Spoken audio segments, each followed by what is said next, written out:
संपूर्ण विश्वाला सुख शांती मानवता तथा दुःख मुक्तीचा आर्य संदेश देणारे विश्व शांतिदूत महाकारुणिक तथागत भगवान सम्यक संबुद्ध यांना त्रिवार अभिवादन करतो।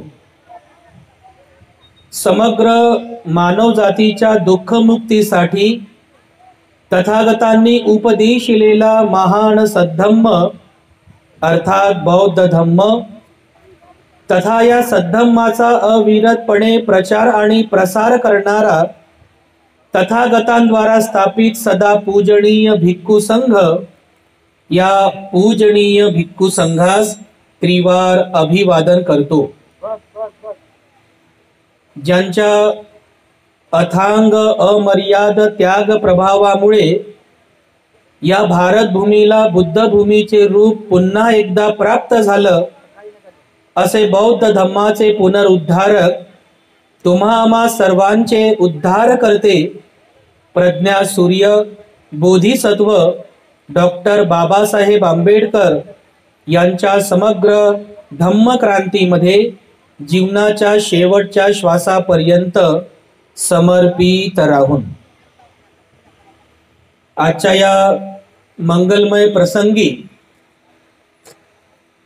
मंगरुळपीर या शहरामध्ये संपन्न होत असलेल्या आजच्या या धम्म देसनेच्या संस्कारानिमित्त माझ्या समवेत या धम्म विचार मंचावरती उपस्थित पूजनीय भिक्खू करुणानंदजी थेरो, संचालक the great happiness YouTube channel, तसेच पूजनीय भिक्खू धम्मबोधीजी थेरो, संचालक purity of mind YouTube channel, आणि आपण सर्व धम्म उपासक धम्म उपासिका लहान बालक आणि बालिकांनो,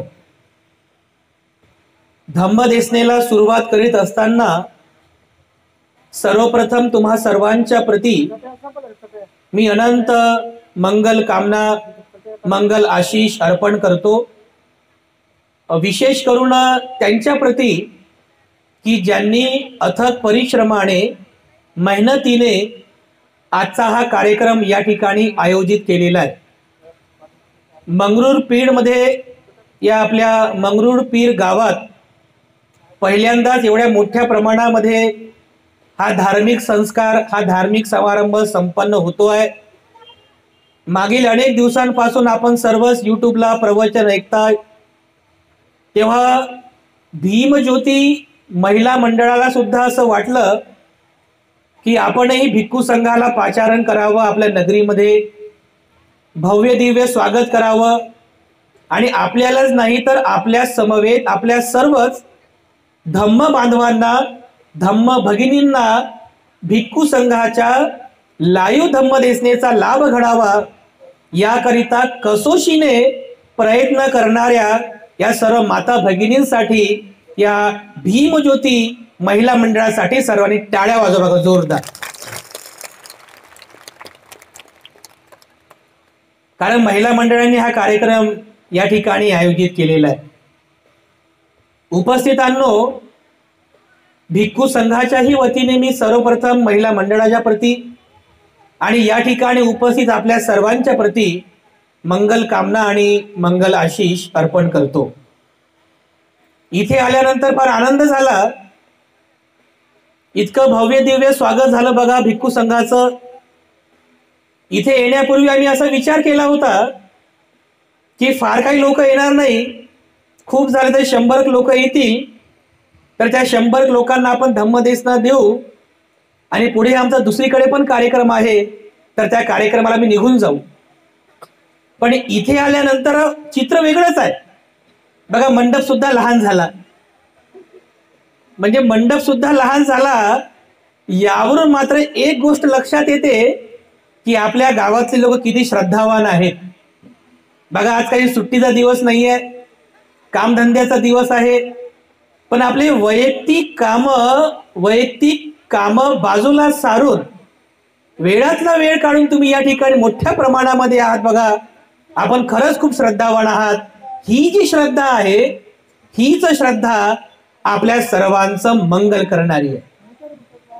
बुद्ध आणि बाबासाहेब आंबेडकरांवरती ज्यांची ज्यांची श्रद्धा आहे, हीच श्रद्धा आपल्या सर्वांचं मंगल करणारी आहे. ही श्रद्धा नेहमी नेहमी वाढवत चला. या श्रद्धेमध्ये बिलकुल कमीपणा येऊ देऊ नका. बुद्ध धम्म संघावर जी तुमची श्रद्धा आहे, बोधिसत्व डॉक्टर बाबासाहेब आंबेडकरांवरती जी तुमची श्रद्धा आहे, ही श्रद्धा, हा विश्वास, ही खात्री बिलकुल कमी होऊ देऊ नका. कारण आपल्या सर्वांचं भलं ज्यामुळे होईल ते केवळ बुद्ध आणि बाबासाहेब आंबेडकर आहेत बांधवांनो. त्यामुळे आपले आदर्श आहेत. बुद्धांचा आदर्श आणि बाबासाहेबांचा आदर्श घेऊनच आपण आपलं जीवन व्यतीत करावं. धम्माचं आचरण करावं आणि धम्माचं आचरण करण्यापूर्वी धम्म समजून घ्यावा. जर आपण व्यवस्थित धम्म समजून घेतला नाही, धम्माला योग्य प्रकारे जाणलं नाही, तर ज्याचं आपण आचरण करत आहोत, की ज्याचं आचरण करायचं आहे, तेच तुम्हाला आचरण करता येणार नाही. आणि जे तुम्हाला फळ पाहिजे म्हणजे सुख पाहिजे, ह्या जीवनाचं सुख, ते सुख सुद्धा तुम्हाला प्राप्त होणार नाही. म्हणून ज्या मार्गाचं आचरण आपण करत आहोत, अगोदर तो मार्ग आपण समजून घेतला पाहिजे. कारण हा मार्ग नवीन आहे. ज्या धम्माला आपण आचरणामध्ये आणतोय, हा धम्म नवीन आहे. आपल्या सर्व लोक समुदायासाठी नवीन आहे. मग खरंच हा लोक धम्म समजून घेतील का? लोक या धम्माला समजून घेतील का? असाही विचार भगवान बुद्धांच्या मनामध्ये आला होता. भगवान बुद्ध विचार करतात की हा धम्म नवीन आहे. मी जो धम्म शोधून काढलेला आहे, हा धम्म नवीन आहे. आणि खरंच लोक माझा धम्म समजून घेतील का? तर मग ते विचार करतात की असा कोण आहे की जो माझा हा धम्म समजून घेऊ शकेल? तर त्यांना आपल्या पहिल्या गुरूंची आठवण येते. भगवान बुद्धांचे पहिले गुरु, की ज्यांनी भगवान बुद्धांना ध्यानाच्या 7व्या पायरीपर्यंत शिकवलं, सांख्य तत्वज्ञान शिकवलं, ते आलार कालाम. मग भगवान बुद्ध विचार करतात की अरे नक्कीच ते जे माझे गुरु आहेत आलार कालाम, ते माझा धम्म नक्की समजून घेतील. तर ते स्मृती करतात. तर त्यांना समजतं की आलार कालाम तर मृत्यूला प्राप्त झालेले आहेत. पुन्हा विचार करतात की माझा हा धम्म कोण समजून घेऊ शकेल? तर त्यांना त्यांच्या दुसऱ्या गुरूंचं स्मरण होते, की ज्यांनी सिद्धार्थ गौतमाला ध्यानाच्या 8व्या पायरीचं अंग शिकवलं होतं, उद्दक रामपुत्र. तर भगवान बुद्ध विचार करतात की उद्दक रामपुत्र हे नक्कीच माझा धम्म समजून घेतील. पण उद्दक रामपुत्र सुद्धा मृत्यूला प्राप्त झालेले असतात. मग पुन्हा भगवान बुद्ध विचार करतात की असा कोण आहे की जो माझा हा धम्म समजून घेऊ शकेल? कारण माझा हा धम्म नवीन आहे. माझा हा धम्म सत्य प्रतिपादित करतो. आणि जे लोक ऐशो आरामामध्ये फसलेले आहेत, या भौतिक सुख साधनांमध्ये गुंतून गेलेले आहेत, असे लोक माझा धम्म कसा समजून घेतील? ज्यांच्यात थोडा तरी त्याग आहे, त्याग, ज्यांच्यामध्ये त्याग करण्याची भावना आहे, जे त्याग करू शकतात, असाच व्यक्ती बुद्धाचा धम्म समजून घेऊ शकतो. जे लोक या भौतिक सुख साधनेमध्ये फसलेले आहेत, ऐशो आरामाचं जीवन जगत आहेत, भौतिक सुख साधनांमध्ये गुंतून गेलेले आहेत, असे लोक बुद्धाचा धम्म समजून घेऊ शकत नाही. तुम्ही पण इथं बुद्धाचा धम्म समजून घेण्यासाठी झाले ना? तुम्ही पण त्याग केला ना? तुमच्या वैयक्तिक कामाचा त्याग केला, तुमच्या या मूल्यवान वेळेचा त्याग केला. हा त्याग महत्वाचा आहे. त्यागाशिवाय धम्म समजून घेता येत नाही. भगवान बुद्धांनी विचार केला की असं कोण आहे की जो माझा धम्म समजून घेऊ शकतो? तर त्यांना स्मरण होते त्या पंचवग्गीय भिक्खू. अरे माझे ते पंचवग्गीय परिव्राजक मित्र, की ज्यांनी माझी खूप सेवा केली होती, अरे नक्कीच ते माझा धम्म समजून घेऊ शकतात. स्मरण करतात त्यांचं. तर त्यांना स्मरण होते की ते माझे पंचवग्गीय भिक्खू त्यावेळेला सारनाथ मध्ये विहार करीत होते. तर भगवान बुद्ध आपल्या सद्धम्माचा उपदेश करण्यासाठी, हा दुःखमुक्तीचा मार्ग उपदेशित करण्यासाठी बुद्ध गया ते सारनाथ पर्यंतचा प्रवास, पायी प्रवास करतात. बघा ती तळमळ होती बुद्धांमध्ये. बुद्ध गयेहून सारनाथ जवळपास 250 किलोमीटर आहे. 250 किलोमीटर पायी प्रवास करतात भगवान बुद्ध. बुद्ध गया ते सारनाथ, आणि बुद्ध गयाहून निघाल्यानंतर पायी प्रवास करत करत करत करत आषाढी पौर्णिमेच्या पूर्व संध्येला भगवान बुद्ध त्या सारनाथच्या मृगदाय वनामध्ये येऊन पोहोचतात. कोणी कोणी बघितलं बघा सारनाथ मृगदाय वन? कोणी कोणी बघितलं? बहुतेक लोकांनी बघितलेलं आहे. त्या सारनाथच्या मृगदाय वनामध्ये ते पंचवग्गीय भिक्खू विहार करीत होते. त्या वनाला ऋषी पतन मृगदाय वन म्हणायचे. ऋषी पतन यासाठी कारण त्या वनामध्ये अनेक ऋषींनी आपल्या चित्ताचं पतन केलं, म्हणून त्याला ऋषी पतन म्हणायचे. मृगदाय याकरिता म्हणायचे कारण त्या ठिकाणी मृगांचा वास होता, हरणांचा वास होता, म्हणून त्या वनाला मृगदाय वन, ऋषी पतन मृगदाय वन म्हणायचे. या विहारामध्ये ते पंचवग्गीय भिक्खू विहार करीत होते. कौंडिन्य, अश्वजित, महानाम, भद्दीय आणि वप्प हे पंचवग्गीय परिव्राजक दुरूनच पाहतात भगवान बुद्धांना. त्याच्यातला एक म्हणतो, अरे अरे अरे तो बघा सिद्धार्थ, अरे तो बघा सिद्धार्थ, तपभल्लिक सिद्धार्थ, तो आपल्याकडे येतोय. अरे तो तपभल्लिक आहे कारण त्याने सुजाताकडून खीर ग्रहण केली होती. तो तपभल्लिक झालेला आहे, त्याची तपश्चर्या भंग झालेली आहे. अरे तो आता सहवासास पात्र नाहीये, त्याच्याशी कोणी बोलायचं नाही.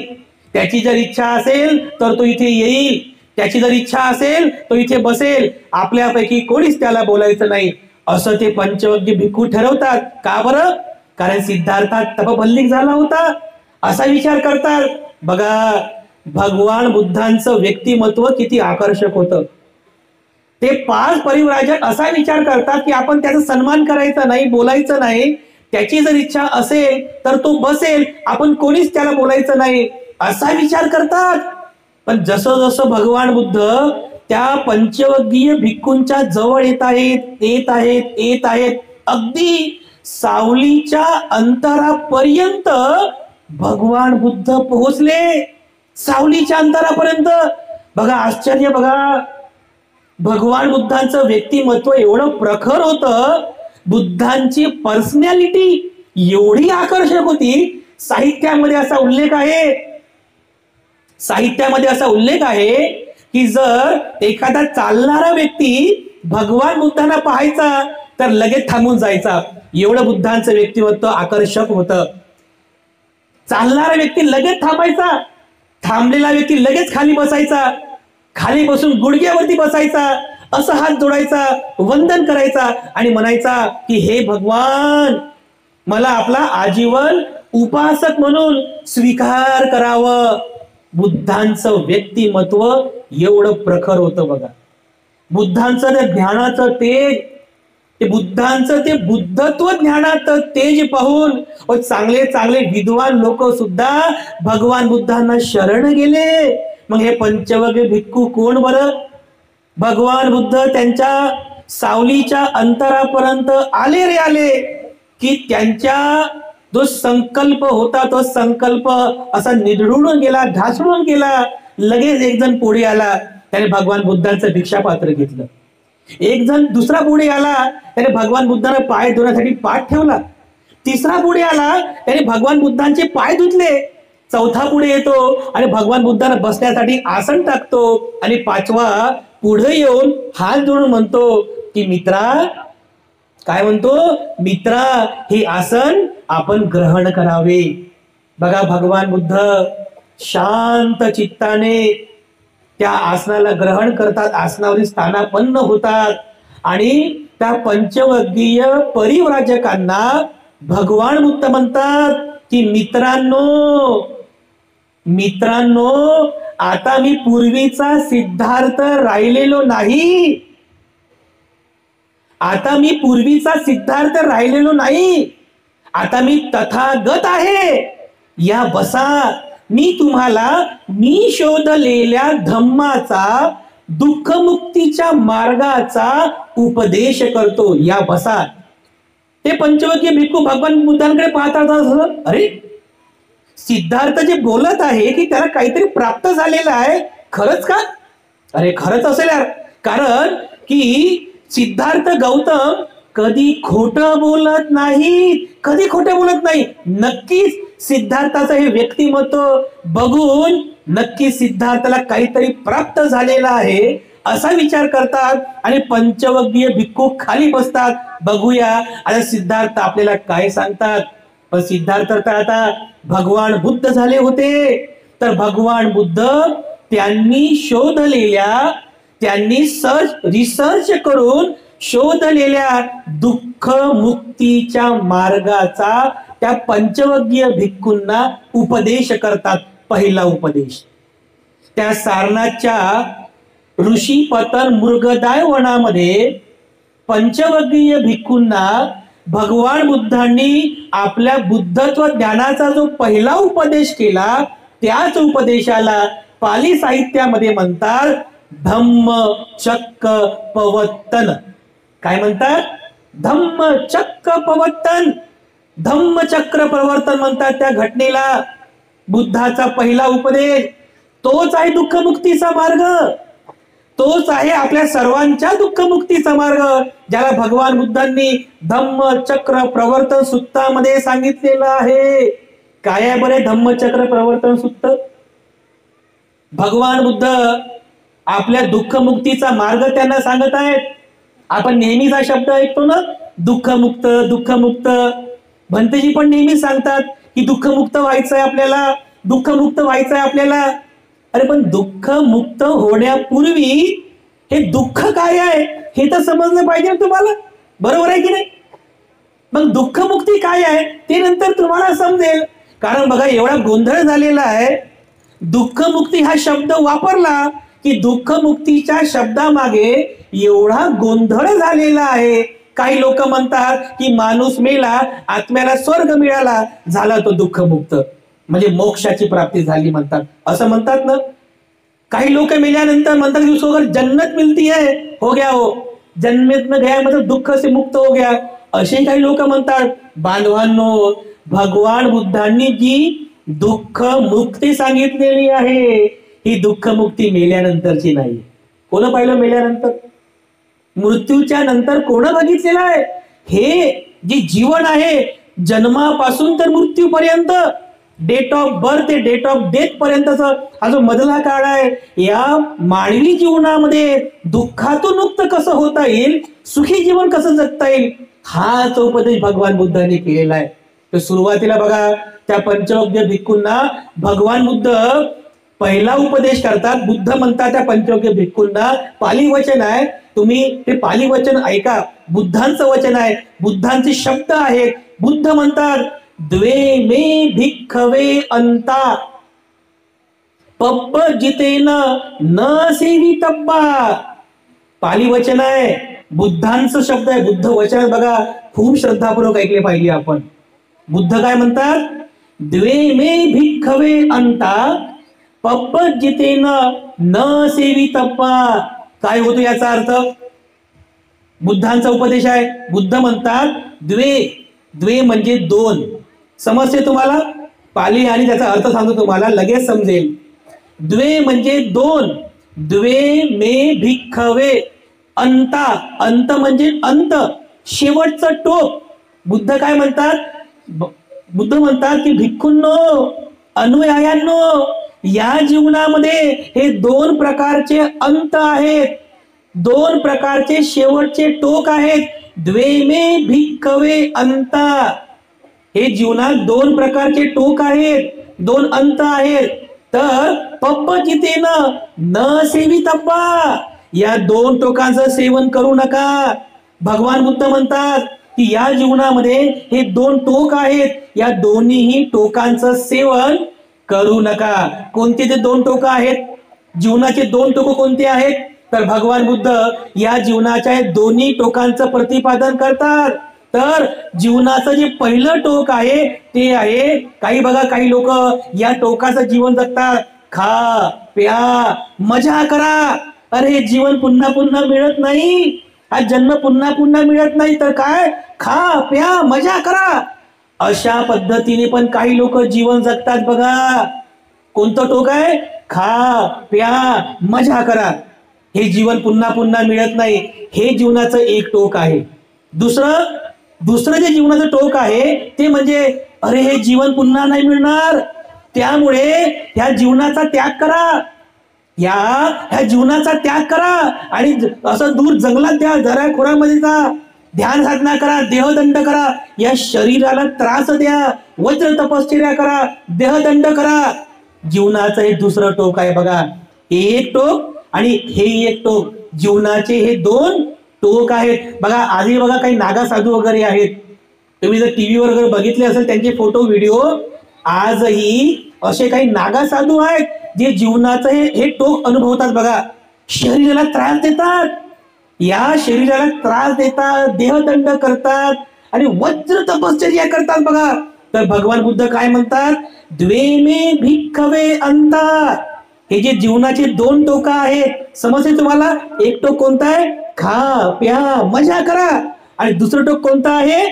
तपश्चर्या करा, या शरीराला त्रास द्या, हे एक टोक. तर बुद्ध म्हणतात द्वेमे भिक्खवे अंता.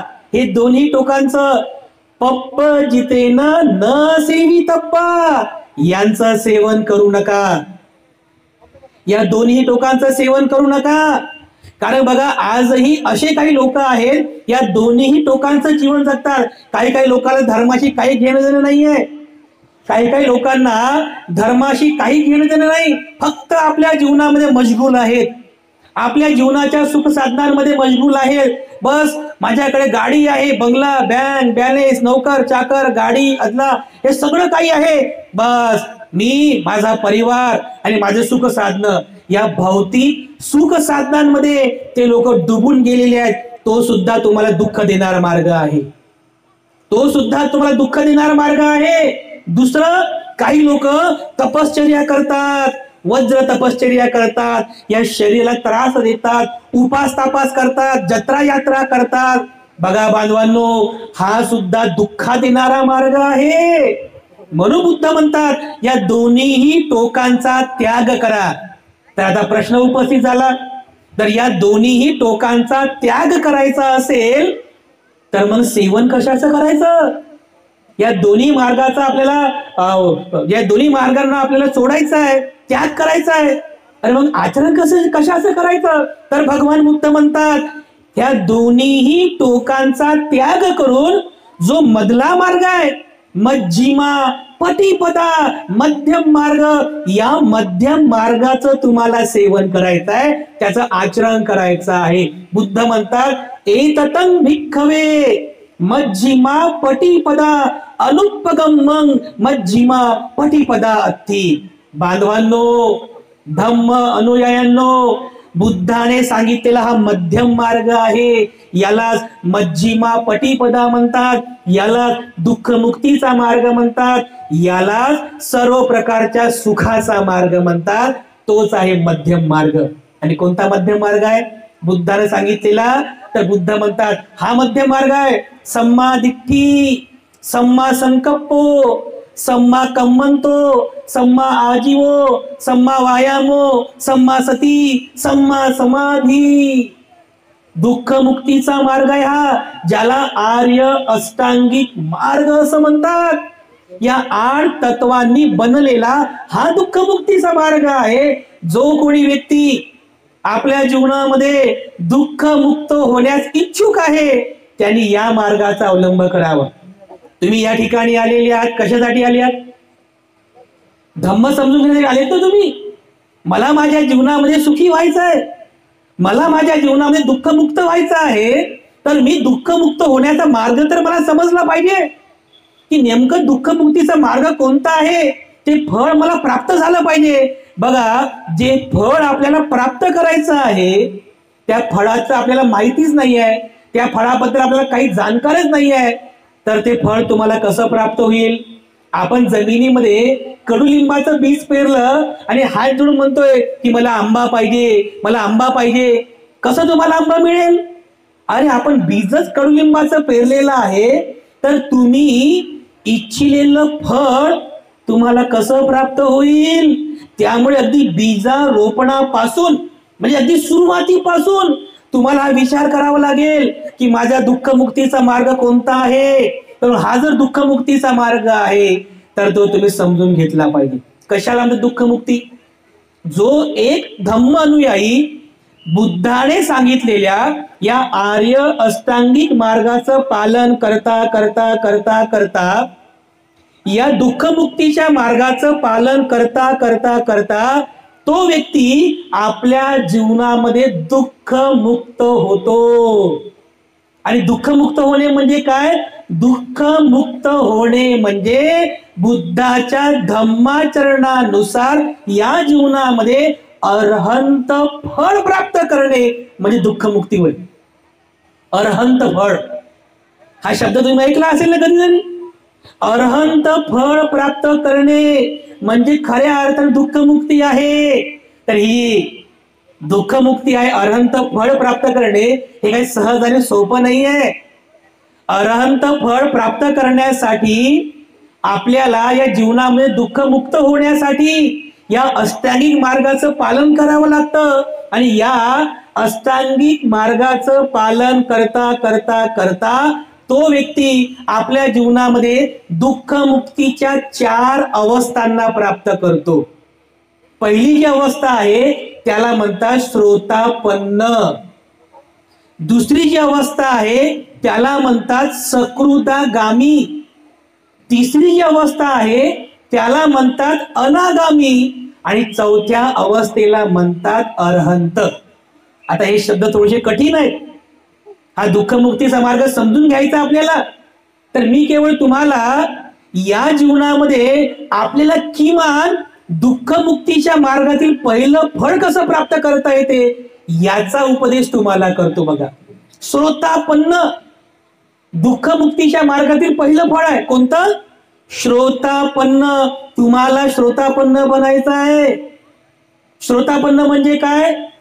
श्रोतापन्न याचा अर्थ होतो, श्रोत म्हणजे प्रवाह आणि पन्न म्हणजे प्रतिष्ठित होणे. जो दुःखमुक्तीचा प्रवाह आहे, दुःखमुक्तीचा मार्ग आहे, त्या मार्गामध्ये प्रतिष्ठापित होणे.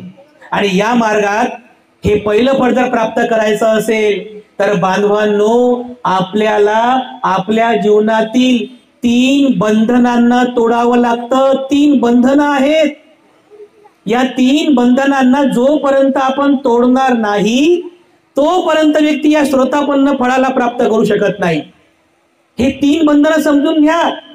ज्या ज्या व्यक्तीला आपल्या जीवनामध्ये दुःखमुक्त व्हायचं आहे, श्रोतापन्न फळ प्राप्त करायचं आहे, त्या व्यक्तीने आपल्या जीवनातील हे 3 बंधनं तोडले पाहिजे. हे 3 बंधनं तोडायची आहेत. पहिलं बंधन आहे त्याला म्हणतात सक्काय दिठ्ठी. पाली शब्द आहेत पण ऐकून घ्या व्यवस्थित. पहिलं जे बंधन आहे दुःखमुक्तीच्या मार्गातील त्याला म्हणतात सक्काय दिठ्ठी. दुसरं आहे विचिकिच्छा. आणि तिसरं बंधन आहे सीलबद्ध परामर्श. हे पाली शब्द आहेत. एक एक शब्दाचा तुम्हाला अर्थ सांगतो म्हणजे तुमच्या लक्षात येईल की तुम्ही बघा कशा पद्धतीने या बंधनामध्ये अडकलेले आहात. पहिलं बंधन आहे आपल्या जीवनामध्ये त्याला म्हणतात सक्काय दिठ्ठी. दिठ्ठी म्हणजे दृष्टी आणि सक्काय म्हणजे या शरीराबद्दल असलेली सक्काय दिठ्ठी. बघा काही काही लोक या अपेक्षेने जीवन जगतात की माझं हे शरीर असंच टिकणार आहे, माझं हे शरीर असंच राहणार आहे, माझं हे सौंदर्य असंच राहणार आहे आणि हे मी आहे. हे काय आहे? हे मी आहे आणि हे माझं आहे. हे मी आहे आणि हे माझं आहे. हा सर्वात मोठं बंधन आहे बघा दुःखमुक्तीच्या मार्गातील. अनेक लोक या मी आणि माझं या बंधनामध्ये अडकलेत बघा. मी आणि माझं, मी आणि माझं. त्या लोकांना मी काय आहे आणि माझं काय आहे हे सुद्धा समजलेलं नाहीये. पण एवढेच लोक स्वतःमध्ये मी आणि माझामध्ये फसलेले आहेत बघा. जोपर्यंत आपल्यातला हा मी संपणार नाही आणि माझं माझं हे संपणार नाही, तोपर्यंत या बंधनातून तुम्ही बाहेर निघू शकत नाही. काही काही लोक बघा म्हणतात हे माझे केस आहेत, म्हणतात हे माझे केस, हे माझे केस आहेत. बघा बरं, तुम्ही तुमच्या केसांना ऑर्डर द्या बरं की मी 60 वर्षांचा झालो तरी पांढरं व्हायचं नाही. ऐकतात का केस तुमचं? नाही ऐकत. अरे मग कसं म्हणतात की माझे केस आहेत, माझे आहेत का? हे नाही आहे. तुम्ही तुमच्या दातांना ऑर्डर द्या बरं. मी म्हणता माझे दात आहेत, माझे माझे दातांना ऑर्डर द्या की मी 80 वर्षाचा झालो तरी पडायचं नाही, तसंच राहायचं. दात तुमचं ऐकतात का? नाही ऐकत. अरे मग आपण ज्याला हे माझं माझं म्हणतो, हे शरीरच माझं नाही आहे, तर माझं माझं म्हणून किती आपण दुःख करत बसलेले आहोत. इथे माझं असं काहीच नाही आहे. आणि ज्याला म्हणतो ना मी मी, हे मी आहे. बांधवांनो, तिथे मी आणि माझं बांधवांनो असं काही नाही आहे. तुम्ही आता मी जर म्हणलं की मी धम्मानंद आहे, मी धम्मानंद आहे, माझ्या शरीराचे जर कोणी तुकडे तुकडे केले, हा हात वेगळा केला, हे पाय वेगळे केले, हे धड वेगळे केलं, हे सगळे जे पार्ट्स आहेत वेगवेगळे केले, तर या सर्वांमध्ये सांगा बरं धम्मानंद कुठं आहे? कुठंच नाही धम्मानंद. वास्तविक पाहता या ठिकाणी मी असं काहीच नाही आहे. पण लोक या मी आणि माझं याच्यामध्येच फसलेले आहेत बघा. आज जर एखादा 20-25 वर्षाचा मुलगा असेल, मुलगी असेल, तर ते स्वतःला असं समजून घेतात की माझं हे सौंदर्य असंच टिकलं पाहिजे, माझं हे सौंदर्य असंच राहिलं पाहिजे. आणि या सौंदर्याला आपण टिकवू शकत नाही बघा. निसर्ग तुमचं ऐकत नाही, हे शरीर तुमचं ऐकत नाही. निसर्ग नियमानुसार काळ्याचे केस पांढरे होणारच आहेत. तुम्ही वरून कितीही पॉलिश लावा, पांढऱ्याचे हिरवे करा, हिरव्याचे निळे करा, कितीही पॉलिश करा, पण त्याच्या आतमधलं जे परिवर्तन झालेलं आहे त्याला तुम्ही थांबवू शकता का? नाही थांबवू शकत तुम्ही. मग ज्याला म्हणतो की हे माझं आहे, बांधवांनो हे सर्वात मोठं बंधन आहे. हे व्यवस्थित समजून घ्या की या जीवनामध्ये मी आणि माझं असं काहीही नाही आहे. म्हणून या बंधनातून बाहेर निघण्याचा प्रयत्न करा. मी आणि माझं या बंधनातून बाहेर निघण्याचा प्रयत्न करा. बांधवांनो, दुःख मुक्तीच्या मार्गातील हे सर्वात मोठं बंधन आहे, सर्वात मोठं बंधन. बघा या बंधनामध्ये कसे लोक फसले आहेत बघा. या मी आणि माझं मध्ये एवढे लोक फसलेले आहेत की त्याच्यातून ते बाहेर निघू शकत नाहीये. आणि लोकांना खरा दुःख मुक्तीचा मार्गच समजत नाहीये की दुःख मुक्तीचा मार्ग नेमका कोणता आहे. तर भगवान बुद्धाने सांगितलं की दुःख मुक्तीचा मार्ग म्हणजे काय, तर अगोदर दुःख समजून घ्या. तर तुमच्या जीवनामध्ये जे जे काही दुःख उत्पन्न होते त्या दुःखापैकी हे सुद्धा कारण आहे की आपण या मी आणि माझं याच्यामध्ये फसलेले आहोत बघा. म्हणून या मी आणि माझं या बंधनातून बाहेर निघण्याचा प्रयत्न करा. हे पहिलं बंधन आहे. भगवान बुद्ध त्यानंतर दुसरं बंधन सांगतात. दुसरं बंधनाला म्हटलेलं आहे विचिकिच्छा. काय म्हणतात? विचिकिच्छा. आणि विचिकिच्छा याचा अर्थ होतो दुःख मुक्तीच्या मार्गावर शंका घेणे, बुद्ध धम्म संघावरती शंका घेणे, बाबासाहेब आंबेडकरांच्या मार्गावरती शंका घेणे, शील समाधी प्रज्ञेच्या मार्गावर शंका घेणे. काही काही लोक असे पण आहेत की ज्या लोकांना वाटते अरे हे बुद्ध धम्म काहीच नाहीये म्हणतात, त्यांना समजलेच नसतं. हे संघ सुद्धा काहीच नाही म्हणतात. बाबासाहेबांनी जो मार्ग आपल्याला दाखवलेला आहे ते मार्ग सुद्धा दुःख मुक्तीचा मार्ग नाही म्हणतात. लोक अशी शंका उपस्थित करतात बघा. ज्या महामानवानी संपूर्ण आयुष्य वेचून हा बुद्धाचा धम्म दिला, या बुद्ध धम्मावर सुद्धा शंका घेणारे लोक आजही आहेत बघा. ते लोक विचिकिच्छामध्ये फसलेले आहेत बघा. बांधवांनो, विचिकिच्छाने बिलकुल फसू नका. नेहमी विश्वासानं स्वतःला हे पटवून द्या की माझा जो दुःखमुक्तीचा मार्ग आहे तो फक्त बुद्धाने सांगितलेला धम्म मार्ग आहे. बुद्ध हेच माझे दुःखमुक्तीचे मार्गदाता आहेत. बुद्धाने सांगितलेला धम्म माझा दुःखमुक्तीचा मार्ग आहे. आणि संघ जो आहे हा संघ माझा कल्याण मित्र आहे. बांधवांनो, असं नेहमी नेहमी नेहमी नेहमी तुम्ही स्वतःला हे पटवून द्या की बुद्ध धम्म संघच माझा दुःखमुक्तीचा मार्ग आहे. शंका उपस्थित करू नका. बुद्धाबद्दल आपल्या चित्तामध्ये बिलकुल कोणता डाऊट ठेवू नका, कोणती शंका ठेवू नका. अरे ज्या अर्थी एवढ्या मोठ्या महामानव विद्वान महामानवानी बुद्धाचा धम्म स्वीकार केला, तर बांधवांनो मला सांगा, अरे आपण बाबासाहेबांची पाय धूळ सुद्धा होऊ शकत नाही ना? होऊ शकतो का आपण? बाबासाहेबांची पाय धूळ सुद्धा आपण होऊ शकत नाही. तर एवढ्या महामानवानी जर बुद्ध धम्माला अंगीकार केला असेल तर आपण तर डोळे बंद करूनही बाबासाहेबांच्या पावलावरती पाऊल ठेवायला पाहिजे. बिलकुल मनामध्ये विचिकिच्छा उत्पन्न होऊ देऊ नका. हे खूप मोठं बंधन आहे दुःखमुक्तीच्या मार्गातील. बुद्धांवरती विश्वास ठेवा, धम्मावर आणि संघावरती विश्वास ठेवा. बाबासाहेब आंबेडकरांवरती नितांत विश्वास ठेवा. कारण बाबासाहेब आंबेडकरांनी जो मार्ग आम्हाला दिलेला आहे तोच मार्ग माझ्या दुःखमुक्तीचा मार्ग आहे.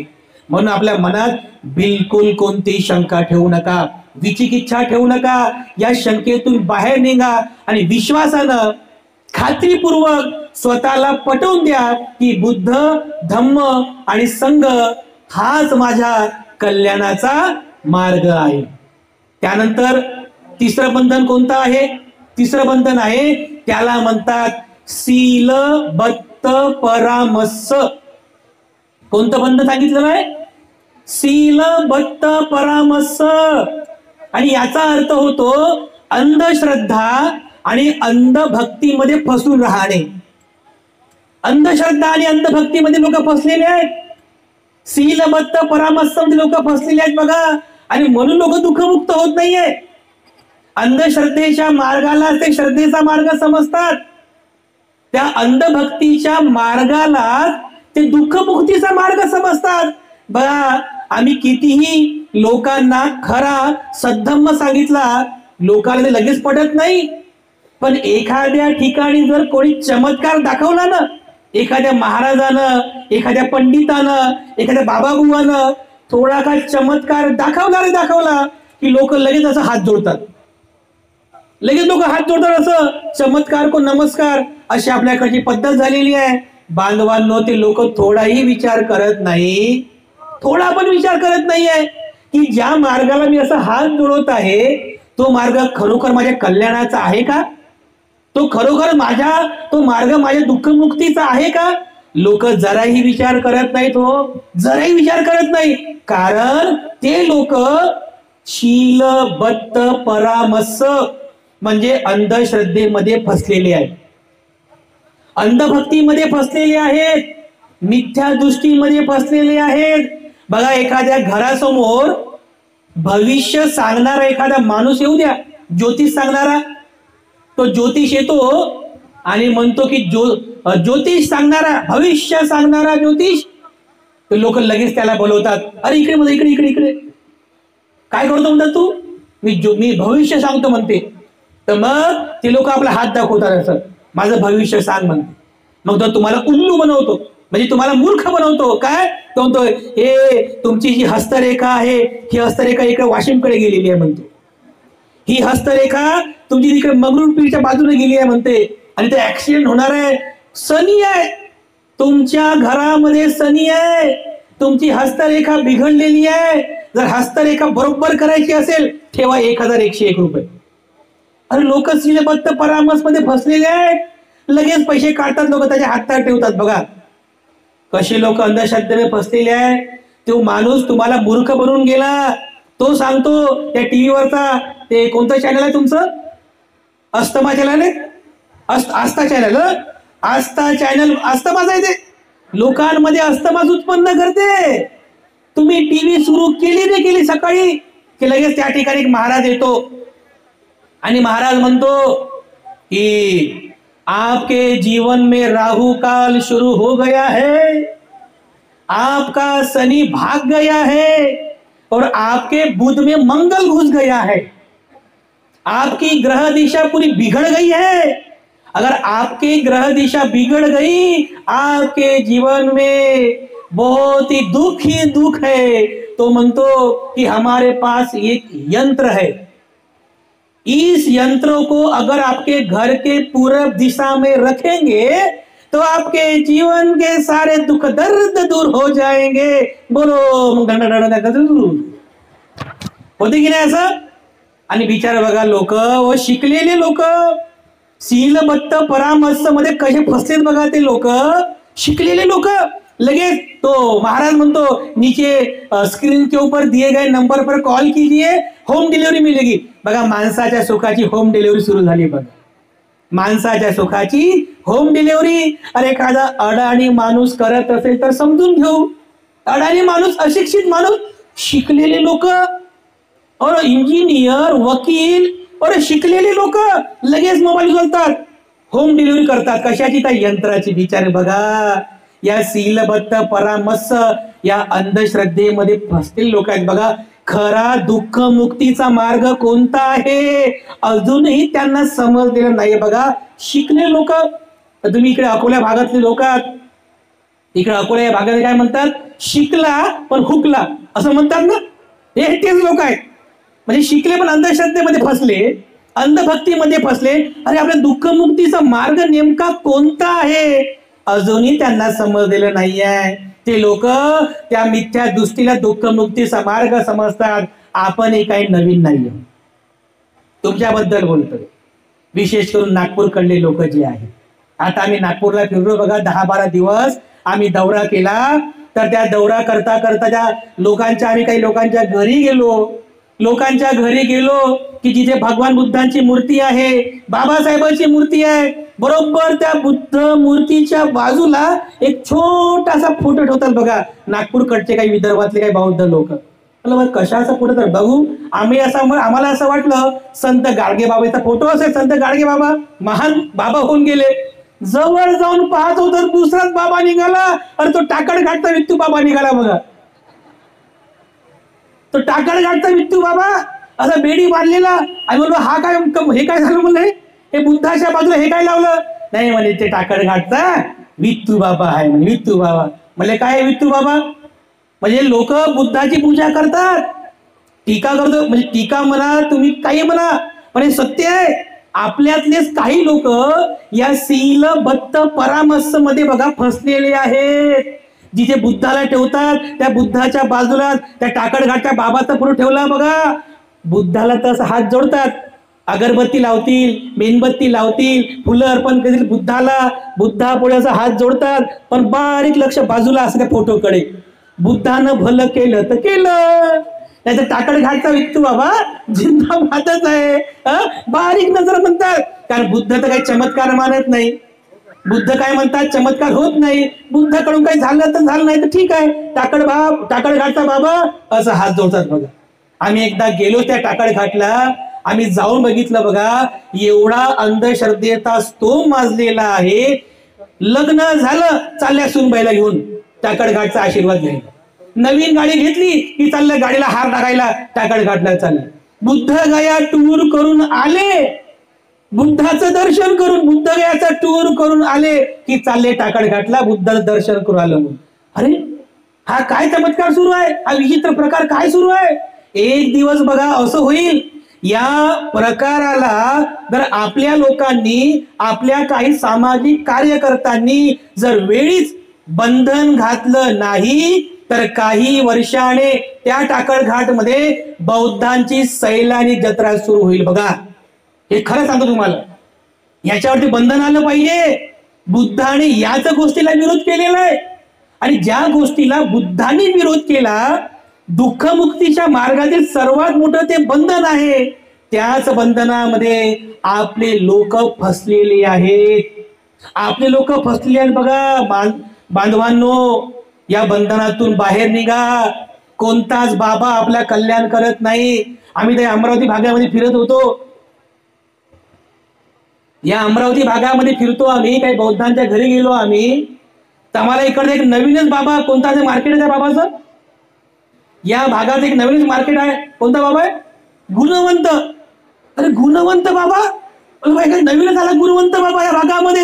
म्हणजे बुद्धाचं म्हणजे काय सांगा म्हटलं या बाबांचं. आपल्या लोकांचं कसं झालं की चमत्कार को नमस्कार, बस जिथे चमत्कार दिसला रे दिसला की लोक असं हात जोडतात बघा.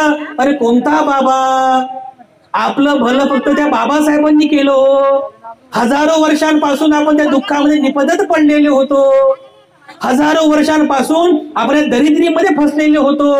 बाबासाहेबांनी या दुःखातून बाहेर काढलं बघा आपल्याला. बाबासाहेबांनी या दरिद्रीतून बाहेर काढलं आपल्याला, आणि आपण पुन्हा त्या बाबा बुवांच्या नादी लागत आहोत. हे सरळ आणि सरळ बाबासाहेबांसोबत केलेली धोकेबाजी आहे. ही धोकेबाजी आहे, विचारांना तिलांजली देण्याचा प्रकार आहे. त्यामुळे बांधवांनो, अशा बाबा बुवांच्या नादी लागू नका, अशा अंधश्रद्धेमध्ये फसू नका, अशा अंधभक्तीमध्ये जाऊ नका. बुद्धाचा धम्म आपल्याला विज्ञान शिकवितो, आणि म्हणून बाबासाहेबांनी दिलेल्या बुद्धाच्या धम्माला काटेकोरपणे आचरण करण्याचा प्रयत्न करा. दुःख मुक्तीच्या मार्गातील हे बंधन आहे, सर्वात मोठं बंधन आहे.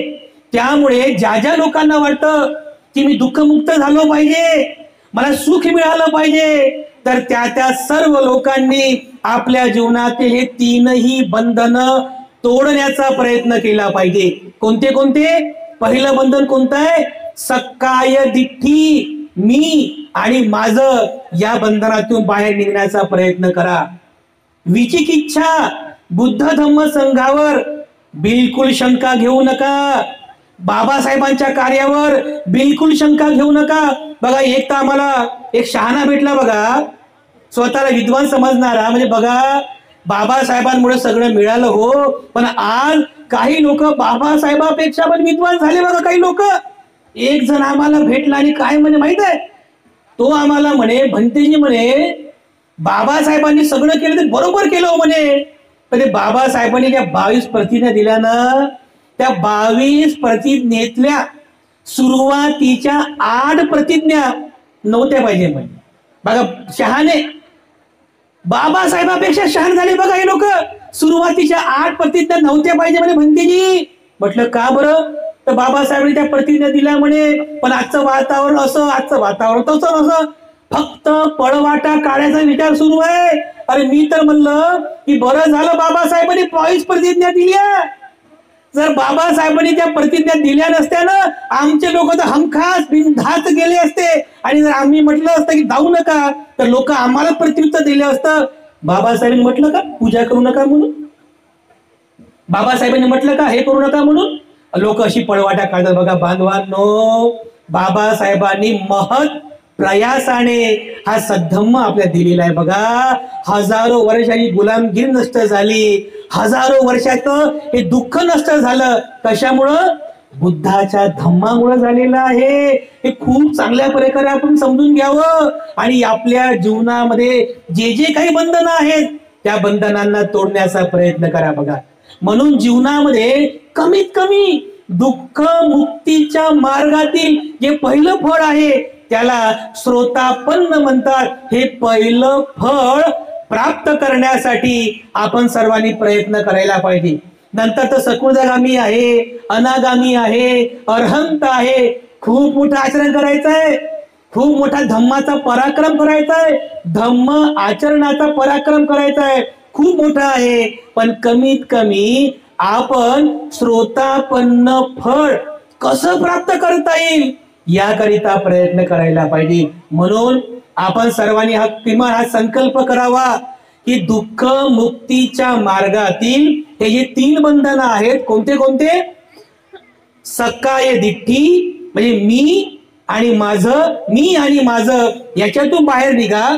दुसरं विचिकिच्छा म्हणजे बुद्ध धम्म संघावर जर शंका असेल मनामध्ये, बाबासाहेबांच्या कार्यावर जर शंका असेल, तर लगेच ती शंका निरसन करा. बुद्ध धम्म संघावर शंका घेऊ नका. बाबासाहेबांच्या कार्यावर बिलकुल शंका घेऊ नका. आणि तिसरं बंधन आहे शील बत्त परामर्श. म्हणजे काय? हे बाबा बुवाच्या नादी लागणं, अंधश्रद्धा, अंधभक्ती, मिथ्या दृष्टीमध्ये फसणं बिलकुल जाऊ नका. बघा, म्हणून जागृत होऊन या सगळ्या गोष्टीचं चिंतन करा बांधवांनो. आपण जिथे आहोत आपल्या आजूबाजूला एवढा मिथ्या दृष्टीचा स्तोम माजलेला आहे, म्हणून सावधपूर्वक आपण या गोष्टीचं पालन करावं. बुद्ध धम्माचं आपण काटेकोरपणे आचरण करावं. कारण सध्या भारतातली परिस्थिती ही बौद्ध धम्माच्या दृष्टीने चांगली नाहीये. तुम्ही सोशल मीडियावरती वाचत असाल, मागच्या 8-10 दिवसांपासून या भारतामध्ये जे जे काही चालू आहे त्याचा अभ्यास करा, नीटपणे ते समजून घ्या. आणि या सर्व सामाजिक परिस्थितीमध्ये एक बौद्ध म्हणून, बाबासाहेबांचा अनुयायी म्हणून आपली काय जबाबदारी आहे याचं आपण सर्वांनी भान ठेवावं, याचं सर्वांनी आस्था ठेवावी. म्हणून आज या सर्व परिस्थितीला जाणून घेऊन आपणही बुद्धाचा धम्म खूप चांगल्या प्रकारे समजून घेण्याचा प्रयत्न करावा, त्याचं आचरण करावं. नक्कीच जो व्यक्ती प्रज्ञापूर्वक बुद्धाचा धम्म समजून घेतो, त्याचं काटेकोरपणे आचरण करतो, तो व्यक्ती डाऊट बिलकुल दुमत नाही आहे, तो व्यक्ती आपल्या जीवनामध्ये दुःख मुक्त होतोच. हे बुद्धांचं वचन आहे. म्हणून बुद्धाच्या वचनावरती विश्वास ठेवून बाबासाहेबांनी सांगितलेल्या संदेशाला जाणून आपण सर्व धम्माचं आचरण करावं. यामध्ये आपल्या सर्वांचं मंगळ